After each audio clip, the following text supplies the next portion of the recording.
Hello everyone, मेरा नाम है डॉक्टर मोहम्मद काशिफ और आज की इस वीडियो में हम बात करेंगे स्ट्रोक और पैरालिसिस के पेशेंट के बारे में कि उनको किस तरह का फूड फॉलो करना चाहिए। स्पेशली आज जो इस वीडियो को बनाने का पर्पज़ है, अक्सर क्लिनिक में हमारे पास पेशेंट आते हैं और पूछते हैं या हम उनसे कहते हैं कि अगर वो नॉन वेजिटेरियन है तो सबसे ज़्यादा वो फ़िश का कंजप्शन करें, मतलब कि अपने खाने में जो है हफ्ते में 2 बार कम से कम फ़िश को खाना शुरू करें।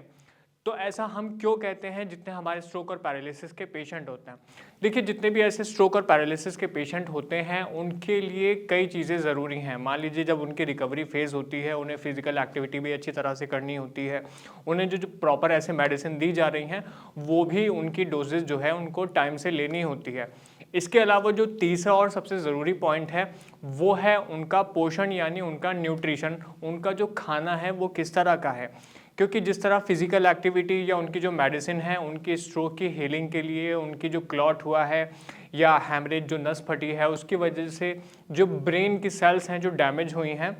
तो कहीं ना कहीं जिस तरह उनकी हील के लिए उन मेडिसिन का, उस फिजिकल एक्टिविटी का अपना रोल है, उसी तरह से उस पेशेंट के लिए खाने का भी रोल है। तो हम अपने पेशेंट को प्रीफर करते हैं कि वो सबसे ज़्यादा कोशिश करें हफ्ते में लगभग 2 बार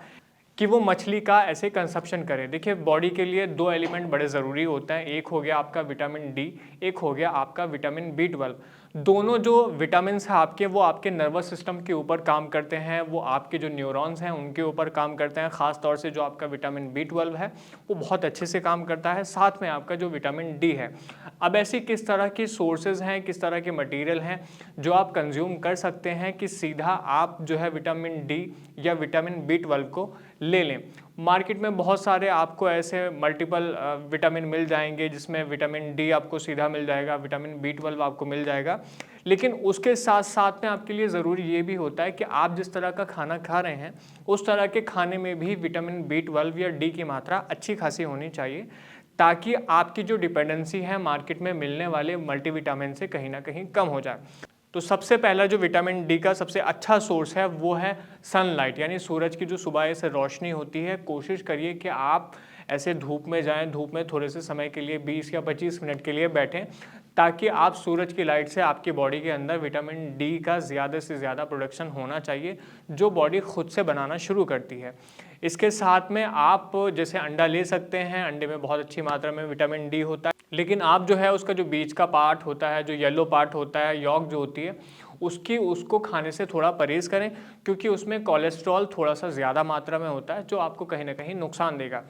साथ में जो है विटामिन बी 12 की हम बात करें तो वो हमें मछली में यानी फ़िश में बहुत अच्छी मात्रा में मिल जाता है, या ओमेगा एसिड्स जो हैं जो हमारी ब्रेन की रिकवरी के लिए बहुत अच्छे होते हैं। जैसे मान लेते हैं कि किसी को इश्केमिक स्ट्रोक हुआ है या हैमरेजिक स्ट्रोक हुआ है, तो देखा जाए तो उसके जो न्यूरॉन हैं उसमें इन्फ्लामेशन हो जाता है। तो इन्फ्लामेशन की हीलिंग के लिए,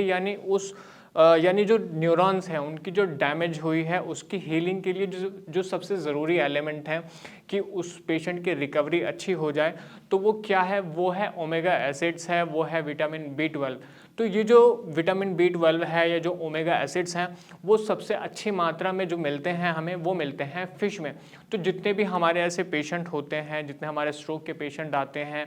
हेमीपैरेसिस के पेशेंट आते हैं, हेमीप्लीजिया के पेशेंट आते हैं, उनसे हम यही कहते हैं कि आप ज़्यादा से ज़्यादा अपनी मात्रा जो है खाने की, उस खाने की मात्रा में बेसिकली कि फ़िश का कंजप्शन ज़्यादा से ज़्यादा करें। हफ्ते में ऐसे कोशिश कर सकते हैं कि कम से कम 2 बार फ़िश की मात्रा को ज़्यादा रखें। आपने देखा भी होगा कि मान लीजिए कि वो लोग जो समुद्र के किनारे रहते हैं वो अपने फ़िश का कंजप्शन ज़्यादा रखते हैं, तो उनको एनर्जी भी उतना ज़्यादा अच्छा महसूस होता है फ़िश को कंज्यूम करने के बाद में। दूसरी बात, जो फ़िश का अपना एक वाइट मीट होता है उसमें कोलेस्ट्रॉल की मात्रा बहुत कम होती है। तो कहीं ना कहीं कोई पेशेंट अगर मान लीजिए कि हाइपरटेंशन यानी बीपी का शिकार है या हाई कोलेस्ट्रॉल लेवल का शिकार है जिसकी वजह से उसे स्ट्रोक आया है, तो इस तरह का खाना लेके मान लीजिए कि वो फ़िश जब लेता है तो उसको कोलेस्ट्रॉल के लेवल में कोई ख़ास फ़र्क नहीं पड़ता है, क्योंकि कोलेस्ट्रॉल की मात्रा उतनी ज़्यादा फ़िश मीट के अंदर नहीं होती। तो जितने हमारे पेशेंट हैं जो पूछते हैं कि फ़िश क्यों खानी चाहिए, मुझे लगता है कि इस वीडियो के ज़रिए उन्हें समझ में आना चाहिए कि फ़िश उनको क्यों खानी चाहिए। फ़िश खानी चाहिए क्योंकि उनके ब्रेन के जो न्यूरॉन्स हैं जो डैमेज हुए हैं, कहीं ना कहीं उनकी रिकवरी अच्छी होगी। जिसका सीधा असर ये होगा कि एक जो न्यूरोप्लास्टिसिटी का प्रोसेस है, यानी आपके ब्रेन की जो रीलर्निंग पावर है, जो दोबारा से आपकी न्यूरोप्लास्टिसिटी होनी है। मान लीजिए कि आपका ब्रेन का कोई हिस्सा डैमेज हुआ था जिसकी वजह से आपके मूवमेंट खराब हुए हैं, तो ब्रेन के जो सेल्स हैं, जो न्यूरॉन्स हैं, वो दोबारा से उन चीज़ों की रीलर्निंग शुरू करते हैं।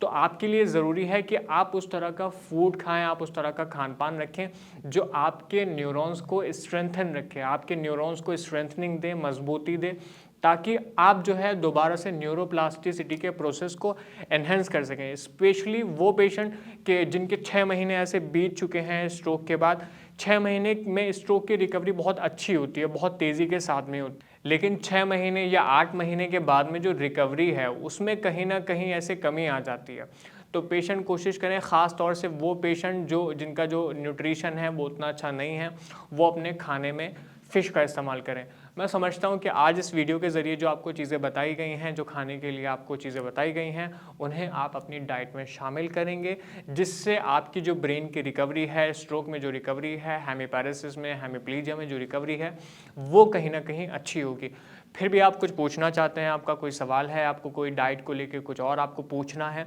तो आप नीचे दिए गए नंबर पर हमें कॉल भी कर सकते हैं। हमारे डॉक्टर्स की टीम आपके लिए हर समय उपलब्ध है।